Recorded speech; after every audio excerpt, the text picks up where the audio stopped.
I have always thought that more is better, which is true to a certain extent.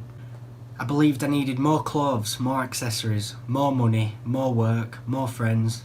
This is where I was wrong. For example, you could have bought a brand new Ford Fiesta, which is really nice, it does a great job for you and you're really happy with it. 1 year later, you're looking on Instagram and people are getting Lamborghinis, Ferraris, these entrepreneurs, and you're thinking, that's what I want these sport cars. So now you feel the need that you need to work even harder, earn more money in order to try and achieve this goal of buying this expensive sports car. Why is the question, when it does the exact same job as the one you've already got, which you were really happy about just a year ago. And even if you do get this car, if you do work really hard and you reach this goal of buying a brand new Lamborghini, then who's to say in another year or two you're not going to see something else which is better, which you want, like an upgrade or a different model. My point here is that with this attitude, you're always going to feel dissatisfied, as you can't obtain everything and there's always going to be something that you want and that you can't have. There's always going to be better clothes, better cars, better houses, better everything, which you're always going to be dissatisfied when you actually get it because there's always something else. Before realising this, I wanted to be a hustler. I watched all Gary V's content and thought, right, I'm going to work every hour that there is, I'm going to work really hard in order to earn a lot of money, in order to buy everything that I wanted, and I thought that would ultimately achieve happiness. A book called The Rhythm of Life by Matthew Kelly has helped me realise that this is not the case. In this book, it told a story about an investment banker from New York. He made a ton of money, but he lived a very stressful, noisy, busy lifestyle. So once a year he'd go to a small coastal village in Mexico where he'd go to relax and rest and try and rejuvenate. One day at lunchtime he was stood on a pier and realised that there were a fishing boat coming into dock at where he was stood, which he thought was very strange, as most fishing boats stayed out later in the afternoon in order to catch more fish, and then they would prepare the fish for the market the next day.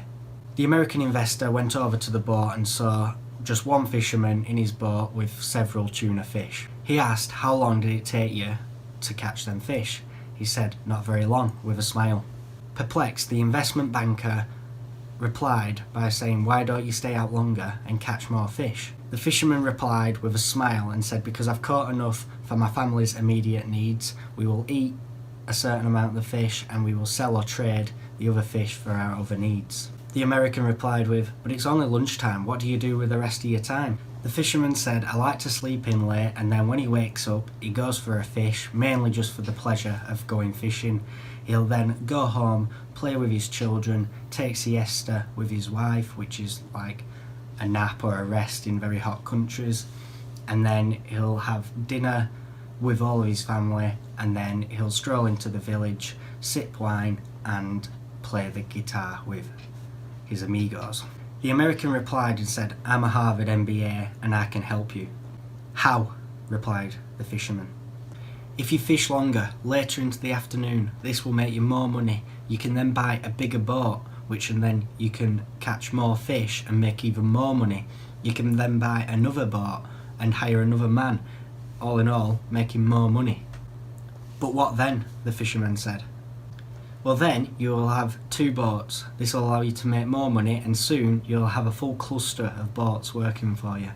You can then sell straight to the cannery, cutting out the middleman. You can then save up enough money to have your own cannery. You can then move to Mexico City and manage your expanding business from there. But what then? The fisherman replied.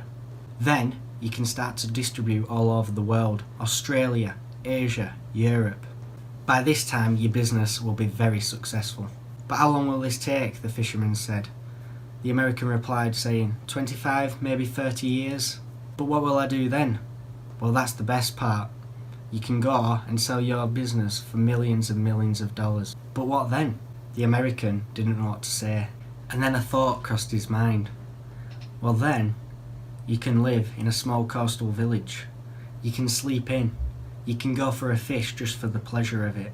You can then go home and take siesta with your wife. You can then go for a dinner with all of your family. and then at night you can go and stroll into town and play guitar and sip wine with your friends. So then, the reason that I've told you this story is because it is what told me that I need to start spending time on developing myself as a person and not spending time on working really hard in order to buy things. It really made me question what my values are in life. For example, I want to spend as much time with my family as I can, really. At the end of the day, I would be nothing without my family, so I need to make sure that I value them.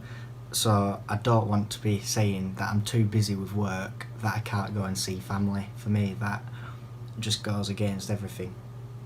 I now feel like I want to spend my life with more intention, more purpose, more passion. Like, I want to really find what makes me happy, like make sure everything on the outside is aligned with everything on the inside. And what I mean by that is make sure that the things I am spending my time doing are truly making me happy, not just what other people might perceive as happy.